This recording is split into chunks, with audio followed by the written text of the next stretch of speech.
நாளில் செய்யும் வினிதானில் செய்யும் இனி நாடி வந்த கோளில் செய்யும் கொடுங்கூற்றில் செய்யும் குமரேசர் இரு தாளும் சிலம்பும் சதங்கையும் தண்டையும் சண்முகம் தோளும் கடம்பும் எனக்கு முன்னே வந்து தோன்றினே. உலகமெங்கும் வாழ்ந்து கொண்டிருக்கும் ஸ்ரீ குபேரன் டிவி நேயர்களுக்கு சைஜய ராஜாவின் அன்பான வணக்கங்கள். நாம் இப்பொழுது வார ராசி பலன்களை சொல்ல இருக்கிறோம்.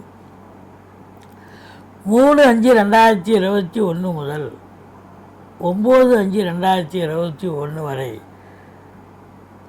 பலன்களை சொல்ல இருக்கிறோம். கிரக நிலைகளை இப்பொழுது பார்ப்போம். மேஷத்தில் சுக்கிரன் சூரியன், ரிஷபத்தில் ராகு புத பகவான், மிதுனத்தில் செவ்வாய் பகவான், விருச்சிகத்தில் கேது பகவான், மகரத்தில் சந்திரன் சனி, குரு பகவான் கும்பத்தில் இருக்கிறார்கள்.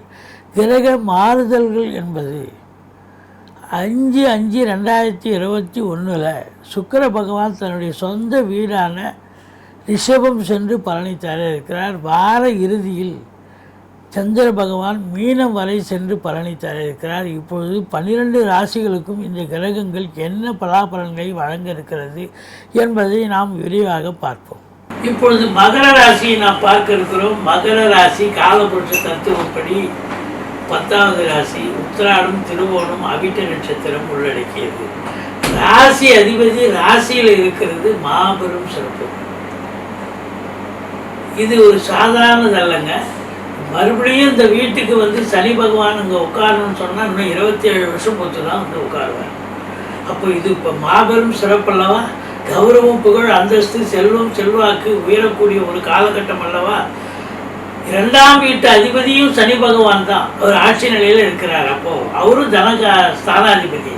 பணவரவு பல வகையில் வரக்கூடிய ஒரு நிலை. தனக்காரகன் என்று சொல்லக்கூடிய குரு பகவான் தனஸ்தானத்தில் இருக்கிறார். இது மாபெரும் சிறப்பு. பணம் பல வகையில் வந்து பையை நிரப்பக்கூடிய ஒரு காலகட்டம். கொடுக்கல் வாங்கல் சிறப்பாக செய்யலாம். இந்த ஃபைனான்ஸ் டிபார்ட்மெண்ட்டில் இருக்கிறாங்க இல்லையா, அதாவது ஃபைனான்ஸ் பண்ணுறாங்க இல்லையா ப்ரைவேட்டுக்கு, அவங்களுக்கெல்லாம் ஒரு பொற்காலம். நல்ல சம்பாத்தியம் பண்ணக்கூடிய ஒரு நிலை. கணவன் மனைவி பரஸ்பர ஒற்றுமை, சந்தோஷம், குதூகலம் இருக்கும். திருமண வயதில் இருப்பவர்களுக்கு திருமணம் நிச்சயிக்கப்படும். நண்பர்கள் உதவிகரமாக இருப்பார்கள். கணவன் மனைவி தவிர மற்ற குடும்ப உறுப்பினர்களும் உங்களுக்கு ஆதரவாக செயல்படுவார்கள்.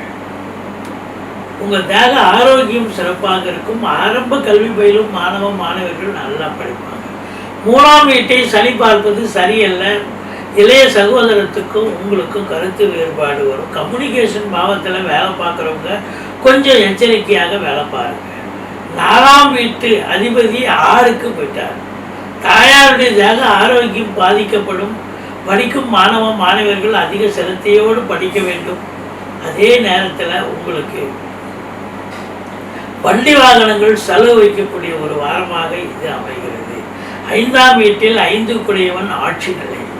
புத்திர புத்திரிகளால் மேன்மை அடையக்கூடிய ஒரு வாரம்.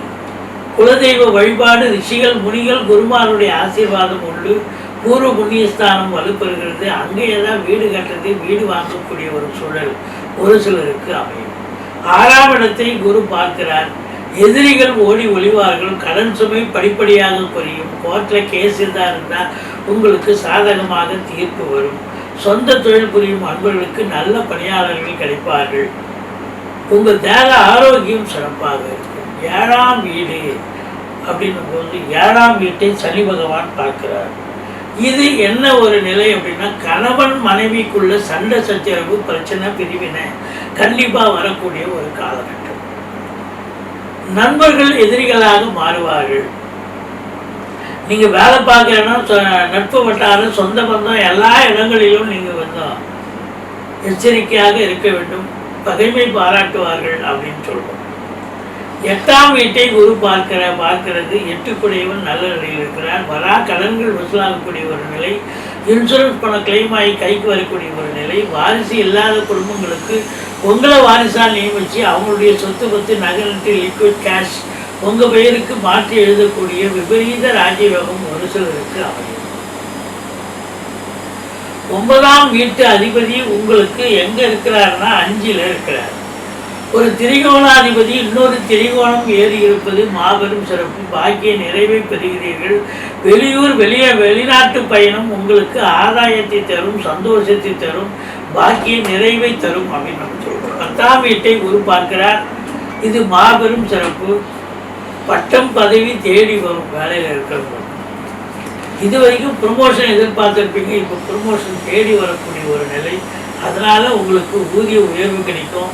ஒரு சிலருக்கு தேவையான இடத்துக்கு டிரான்ஸ்ஃபர் வாங்கிட்டு போய் சந்தோஷமாக இருப்பீங்க. சொந்த தொழில் புரியும் அன்பர்கள் சிறப்பாக பணிபுரிந்து கூடுதல் லாபத்தை பெறுவீர்கள் அப்படின்னு நம்ம சொல்கிறோம். 11ஆம் இடத்தில் கேது பகவான் இருக்கிறார். ஆன்மீக சிந்தனை மேலோங்கும். ஆலய வழிபாடுகள் செய்வீர்கள். தீர்த்த யாத்திரை ஒரு சிலர் மேற்கொள்ளக்கூடிய ஒரு காலகட்டமாக இது அமைகிறது. 12ஆம் இடம் அப்படின்னும் போது 12ஆம் வீட்டு அதிபதி உங்களுக்கு 2ஆம் வீட்டில் இருக்கிறார்.